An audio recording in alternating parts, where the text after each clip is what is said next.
right, I'm currently on the phone with Nick Stevens. He's another musician that reached out about the current interview series, so I'm going to go ahead and give him the chance to introduce himself. Hey everyone, this is Nick from the Whiskey Dogs. We're a Denver-based covers and original band located in beautiful Denver, Colorado. And thanks so much for having me on.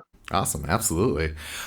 So give me some detail about, when you first came in contact with music. What about it kind of, pierced through you, made you want to like pursue a life with it kind of thing? Yeah, that's a great question. I think like a lot of people who are in music or arts in general, started when I was really little.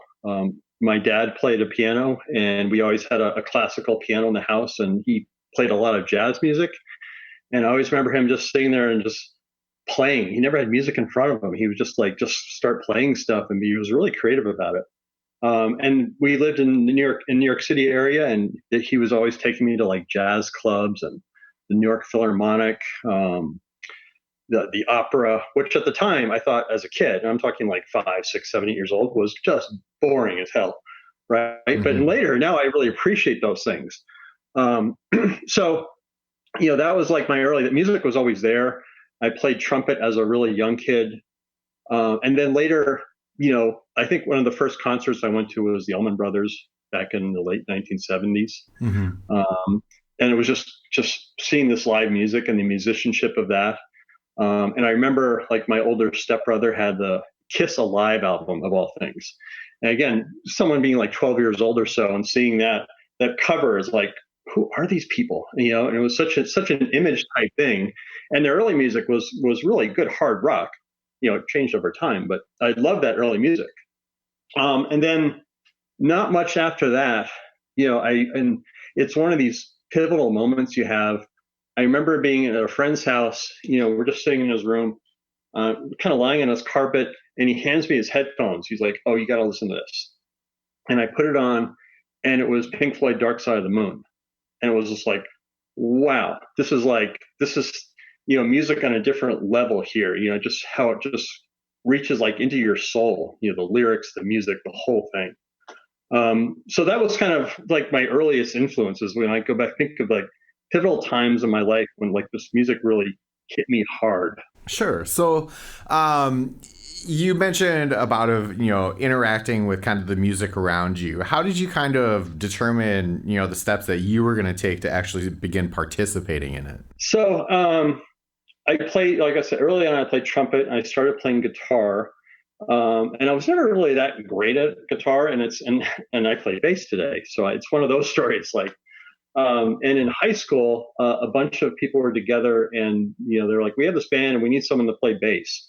And I'm like, "I'll do it." And I didn't know how to play bass at all. Mm-hmm. Uh, and they handed me, I think it was like a Hofner Beetle bass knockoff type, 4 string bass, Mm-hmm. and I had no idea what I was doing. And so the guitarist, he's like, just follow my big finger here. Whatever fret that's on, that's the note you play, and try to play in time. Okay. Uh, okay, like I can do that sort of. And we played one gig in front of our high school, and all we played were Hendrix covers, and we called ourselves the Voodoo Children. And I just remember that feeling, going on stage, and all these people are there, and it was just exhilarating. Being up playing live music. I mean, we were terrible, absolutely terrible, but it was so much fun being up there in that moment and being in front of people, making some sort of music. Um, so that's what really got me started. That experience. Okay. And so did you kind of it kind of sounds like you were just kind of thrown into it and then you kind of Yeah, flew with it from there. totally. What were kind of your experiences after that? Did you look for, other musicians to play with, or do you still play with that band? What was kind of the pathway after that? Well, that's so my I don't know, my story is not unique at all, but a long pause. Life happens. School happens, job happens. I didn't play much at all, really. I dabbled in guitar. I totally dropped the bass for years. Um, and I didn't start playing the bass again until my early late 40s. So long pause between there. Um, and so what's happened, and it's a couple of different things happened. When I was a kid, it was there was always, at least in that time, late 70s, early 80s, there was like, this concept of the guitar god, these larger than life bands out there, like, Jimi Hendrix and Led Zeppelin, Jimmy Page, AC/DC. And so it's like, for whatever reason, it was very intimidating, because to me, it's like, well, these people are gods. I can never play like them, So what didn't come across then to me is like, yeah, there's people out there that are just inherently have some like brilliant musical ability, but also you don't see behind it like the incredible hard work that goes into it. The hours, the hundreds, the thousands, the tens of thousands of hours that go to get them to that place. So I just didn't play much, because that was one reason. And just like I said, life happens, school happened, jobs happen. You get married, you have kids. It wasn't until I have a daughter who's now a teenager, but she plays the harp, concert grand harp. I have no idea how she picked this. She was like, she saw a YouTube video once, and she's like, I want to play this. And we've always, in my house, my wife plays piano, and she's really brilliant at it. So she started playing harp, and when she was 8 years old, she had it was like a School of Rock thing at a theater called the Bluebird Theater in Denver. But she was the only harpist. So all these, rock bands are up there. Middle of the show, my daughter, wheels her harp out there and plays for 5 minutes, and then wheels back. More hard rock bands take over. But it was like so inspiring. It was like, wow, she did this thing, and I've seen her work so hard at it. It was like, I need to go back to that time for me. It's like, because I want to do this, and the other thing is, I heard this band called Khruangbin, which you might have heard of. They're kind of indescribable. They're kind of like a funk. I don't know. Like, they're hard to, but they have this bass player. Her name is Laura Lee. And when I first heard her bass lines, it was like, oh, that's what bass should sound like. It was just very melodic and so central to the song. They were just a 3-piece instrumental band, and her playing, it was just so inspiring. I've always been inspired by, like John Paul Jones or like Geddy Lee or Geezer Butler, Les Claypool, things like that. But hearing this bass, the way she presented it, was so great. I was like, okay, I need to get back to start playing bass again. So I made a commitment that, okay, I'm going to really, really work hard at this. I'm going to get up every morning at like 4:35 a.m. That's going to be my practice time for 2 hours. I dedicated to lessons. I found this place we have in Denver called Swallow Hill Music Academy, which was kind of I don't know what you call it. It's an old church converted, and they have concerts, they have coffee jams, they have lessons. I got lessons there and just started playing all the time. And one of the things that, again, going back to, it's not the guitar gods, it's all the work you put into this. One of the things I kind of picked up on is like, to really move your playing to the next level, you've got to play with other people, which was really scary. But Swallow Hill had a classic rock ensemble, so I joined that, and that was horrible. But the very first day, there was someone there, and she's like, "Oh, you got the groove down. You were really in sync there." And that was just, I was absolutely horrible. But it was just because she said that, it was like, this is okay. I can kind of do this. And little by little, got better. And that was 6 years ago now. And I've been in multiple bands since. And now we have a relatively successful band that we play all over Denver. Awesome. So let's talk about that, since we're kind of caught up on like the background of how you got to where you are. What is like the current project that you're in, and what are you guys doing? So our band's called the Whiskey Dogs. We've been around almost 2 years now in various forms. We're now a 3-piece, which has been the last year and a half. We play a mix of classic rock, blues, originals, and covers. Kind of all over Denver. Small bars, some larger places, and it's been great. It's there's 3 of us. I'm the bass player. We have an amazing guitarist, Brian, who's his background is classic rock. He plays Stevie Ray Vaughan better than Stevie Ray Vaughan. He's I'm always inspired by him. And sometimes some of our early gigs, we'll be playing, and he just gets in like a space, And it's like, and I'll lose where I'm at. I'm like, oh wow, that's really amazing what you're playing. Oh, I forgot what I'm playing here. And our drummer Lane, he's got such a great feel, and can just play anything and just gets right into it. Hmm. And the most rewarding thing for me, especially as a bass player, is getting into that groove with the drummer.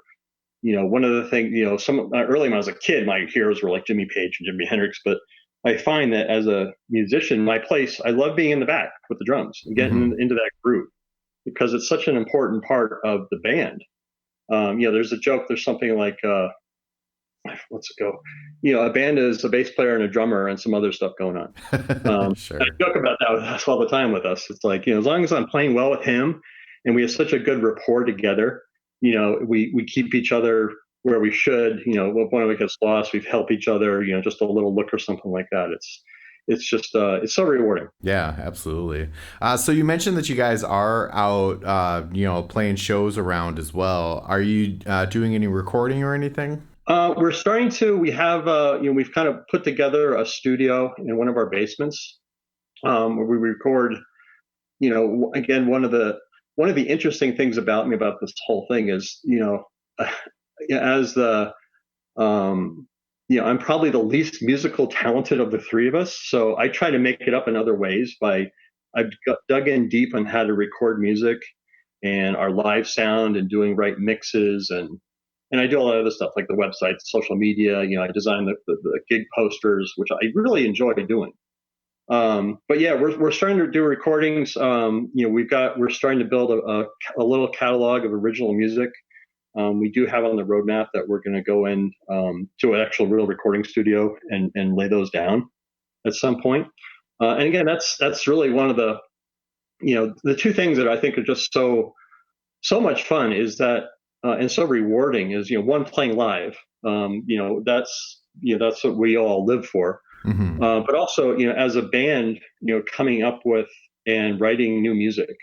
Brian does the bulk of the writing, but he brings a song in and we all contribute parts to it. And seeing that whole process come together, sometimes it's like almost instant. We'll play something once and it's like, wow, this is really good. Sometimes we work on it for weeks or months, and it kind of comes together in pieces. But Sure. it's so Yeah. rewarding, that whole process. Yeah, it's definitely always nice when, the chemistry comes together and things just work out well. Yeah, yeah. And then when you take your song and you play it out, and people are just digging it, in the crowd, people are moving to it, they're dancing to it. It's like there's no better feeling than that. For sure. On that note, what are some of your favorite memories that kind of stand out to you? Whether it be learning or working with your musicians or playing shows or something. Yeah, anytime we can play out, and we play out about once every 2 weeks at this point. It's always great just getting in front of people. That nervousness at the beginning that goes away, but and just making some sort of connection with the crowd, even if it's just like one person. We've played some.